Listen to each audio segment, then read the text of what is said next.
What's up, y'all? Welcome to a History of Basketball and 15 Sneakers podcast here at Grind City Media. We are coming to you live in the Built for Tough studio here in Memphis, Tennessee. I'm Lang Whitaker. I'm here with my guy, Russ Bankston. And Russ has this new book out, A History of Basketball and 15 Sneakers, and it gave Russ and I a chance to sit down here and go through 15 sneakers and the history of basketball. And more than 15 sneakers. We're on chapter 5 at the moment, and that is the Adidas Top 10. I've got the shoe right here. This is the Adidas Top 10. And we talked about Adidas earlier, and the previous entry in your list, Russ, was the Adidas, like the Pro model, but then the low top, the Superstar. And the top 10 was back to the high top, I guess. Top 10 was definitely back to the high top. They made there was a low, there was a mid. They did lots of different versions of it, which was more of ended up being more of a cultural street thing. But the top 10 is like a fascinating shoe. And I talked about it as being like the first 80s basketball shoe, essentially. Because it's 79. It came out in 79. Yeah. But I mean, it was really it was pretty much literally the shape of what was to come. Yeah. Like that highly padded ankle collar, a more padded tongue. The still has the herringbone sole. Yeah, still herringbone, but with that pivot pattern point around it, on the toe. And that I mean, this is a retro version, but that suede bumper, on the toe. Perforations in the toe box, it's recognizable as what would happen in the 80s. I like that the branding of this, the top 10, that it's supposedly they were going to have 10 players wear this who were the top 10. It was very aspirational as to being literally the top 10 players in the league. Yeah, I mean, it wasn't quite that. Yeah. But it was 10, and it was 10 younger guys. And, it gave guys sort of a signature deal without it being their own signature shoe. The funny part is, I think it's in there somewhere, but the ad for the shoe is this enormous photo of Rick Barry. And it's Rick Barry, inventor. Yeah. And then somewhere in there in fine print is the top 10 players are these guys. Yeah. It's a small photo. It's a real small little ad. But it's Rick Barry with this. Yeah, Rick Barry with this terrifying haircut, looking like Anton Chigurh in No Country for Old Men. Yeah, No Country for Old Men. Open it up all the way. You kind of anyway. At the end of his career with the Houston Rockets, which does anyone remember Rick Barry playing for the Rockets? Really? No, yeah. Because Rick Barry was ABA, and we talked in the last podcast how the ABA was really an Adidas sort of league for a while there. So and Rick he went from the Golden State Warriors to the Oakland Oaks, who became, they moved to New York. They moved to I think after that they even moved to Virginia, DC area. They just jumped around, or he got traded, and it's he didn't want to do that anymore. So he went back to the Warriors. Yeah, came back and won a title with the Warriors, which I guess kind of solves all ills, or I guess heals all wounds, or whatever cliche you want to use. But yeah, he ends up with the Rockets, and he was a guy who, and Chris Severn told me this because he, was still at Adidas at the time. They wanted people to talk about what they liked and what they didn't like. And anyone who's talked to Rick Barry knows that Rick Barry will talk very freely about what he doesn't like. And what he likes, but not really what he likes. Yeah, but it's kind of funny. I called Rick, I forget where I got his number from, and I shouldn't forget, but I had Rick Barry's number, and I'm kind of hesitant to call him because I know Rick's reputation as being kind of a prickly guy and whatever else, and very critical about the modern game and everything. But he's the get off my lawn. But he was fantastic. He was great. He was great to talk to, and he still had there was certainly still some of the stuff about kind of the way he's looked back at and the way the game is played now. But at the end of our conversation, he's like, "Oh, you need to call Chris Severn." And I'm like, "Yes, I do. I've been trying to get in touch with this guy, as the father of the superstar." And but Rick, gives me his number. And, it led to obviously a lot of other stuff. But, Rick was very specific about what he wanted them to do with the Pro Model, and about, you could see like where that dips down in the front, like just where your foot bends. Like right here. Yeah, to not like hurt as much. Yeah. And to round off the sole so you wouldn't. The back here. Well, and even on the front, like where you look at an older shoe, it would have been straight down. Yeah. So like if you start to roll your foot, it would fold over. But here, like it gave you a little more grip or give, I guess. A little more give, like so you wouldn't like roll your ankles. Yeah. Rick Barry and I did a show with Brent Barry on NBA TV for a while. Yeah. And was on TV with Brent every week for multiple years. Never met Rick Barry. And then one year I was at the All-Star game, and I'm walking through the hallway at this arena, and I see Rick Barry, and he comes walking over to me. And I was like, oh, maybe he recognizes me from being on TV with his son for so many years. Yeah. And he hands me a phone. He goes, hey, would you take a picture of me and this guy over here? So I was like, all right. So I took a picture of Rick Barry and some fan. I definitely spoke to Rick at some point earlier. I don't remember if I met him. Like the first All-Star game I ever went to when I was at Slam was 97 in Cleveland, which was NBA 50. Yeah.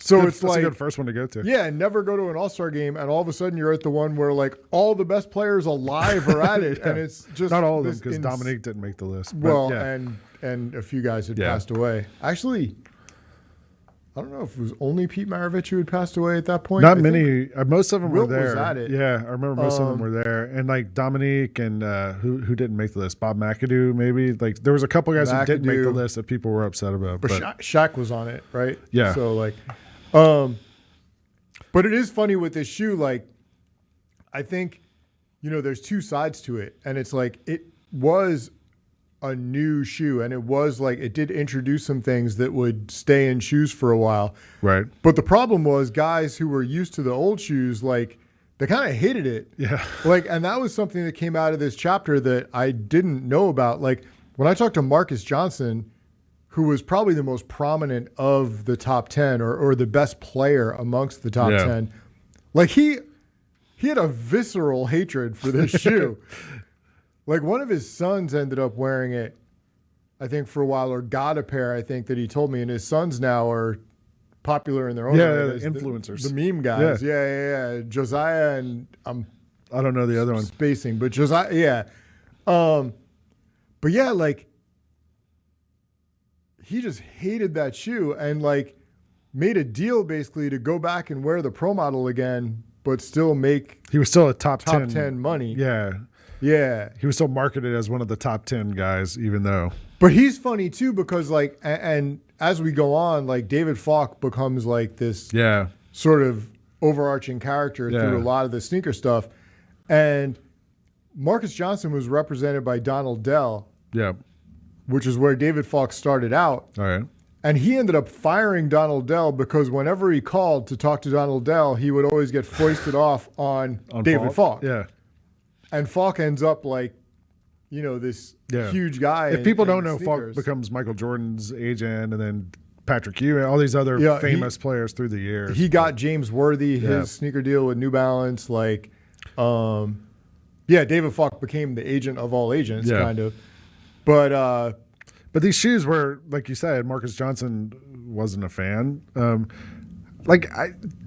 Could you tell like how popular these were at the time? Like, could you get a sense of that when you were researching this think they started to get popular again because their price point was high. Yeah. I think by that time, the Superstar and the Pro Model, despite like even Run DMC adopting it later, the top 10 was the new thing. Yeah. The top 10 was like the space boot. Bobito had a good turn of phrase for it, like bugged out moon boot kind of thing. And it was because everything else was more low profile and like the way it fit, and it just had like a little bit of branding, and this added like, more color to the ankle.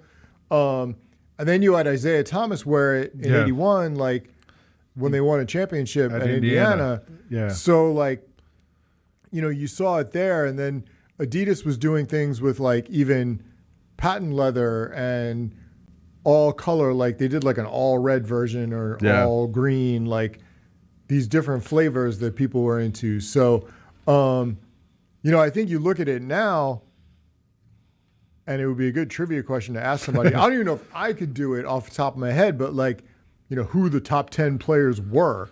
And at the time, yeah. Well, it's before Magic Bird, right? Those guys ended up signing with Converse anyway. But I'm saying the top 10, who the logo, it's like Adrian Dantley, Bob Lanier, Kevin Greavy. You have a list in here. Yeah, Marcus Johnson, Kareem. Well, that was my kind of take on okay, who was the actual top 10 at the time? If you go back to 1979, who were the legit top 10 players? Kareem was an Adidas athlete, but he had his own shoe. Yeah. So you wouldn't have included him, and I think he would have been a little upset to be included with those guys and Mitch Kupchak, who were just happy to have a deal like that. I don't know. These shoes are so interesting to me because I feel like this was the shoe that sort of bridged the gap. There was that period where the NBA was struggling, in the late 70s. The NBA finals were on tape delay. Right, right. The NBA was having problems with drug issues and all this other stuff. They were kind of waiting on Magic and Bird to get there, hoping these guys are going to be transformational, and they were when they got there. But this shoe was kind of at that time where, the ABA is coming into the NBA. They're starting to put in the three-point shot, trying to make the NBA different. And this shoe is sort of the shoe of that time to me. Yeah, I mean, you had the merger, you had expansion, so it's all of a sudden you have all these different guys, and people aren't quite at that level yet. You know, rivalries aren't quite there yet.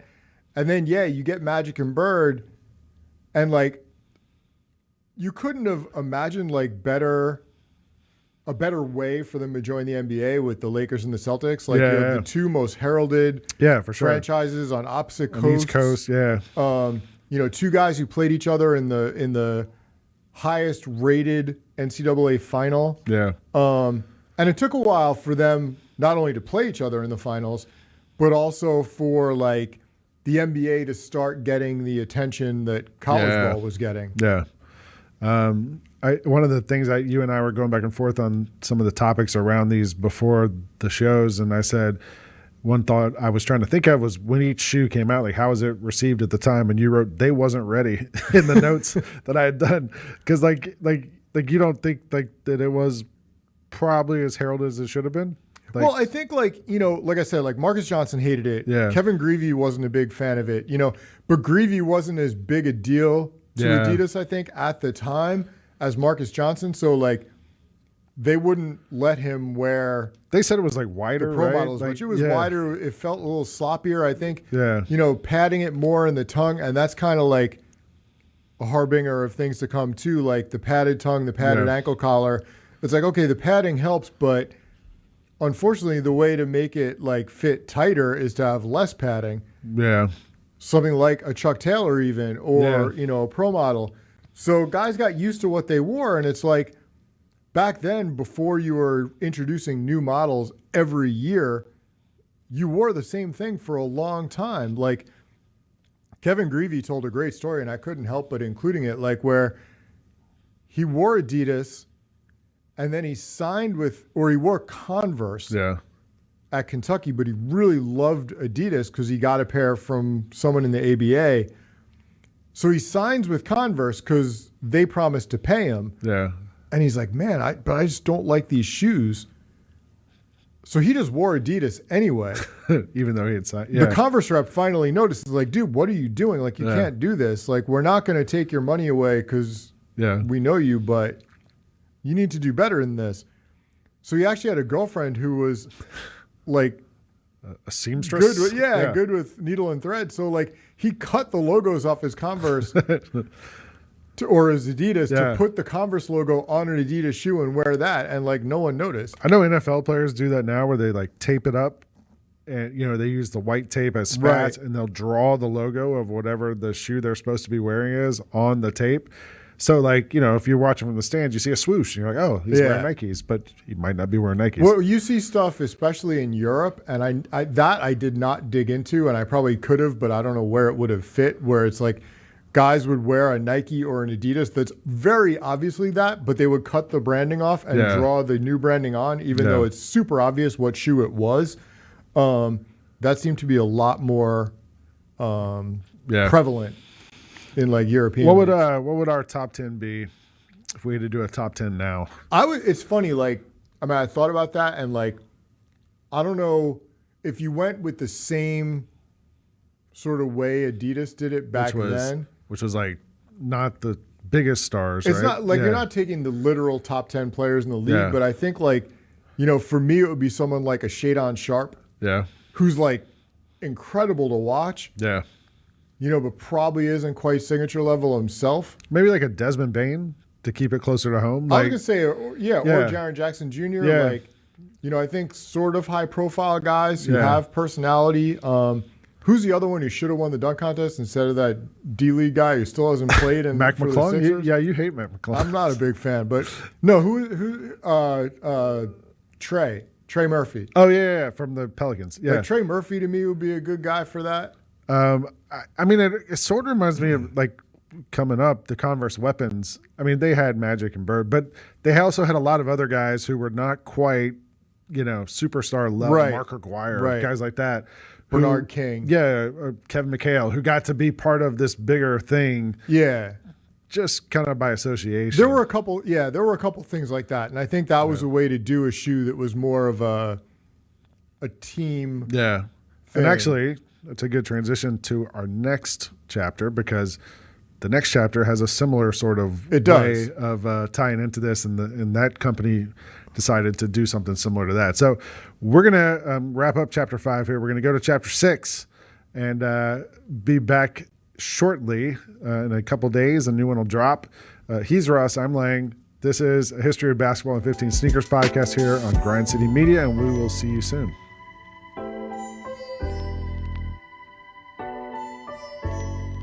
If you're looking for even more sneaker culture content, check out The Sneak Fest Show with me, Kelsey Wright Johnson, Sherman, Adam, and Jerry, live every Tuesday at 2 p.m. on Grind City Media YouTube and the brand new Grind City Media app.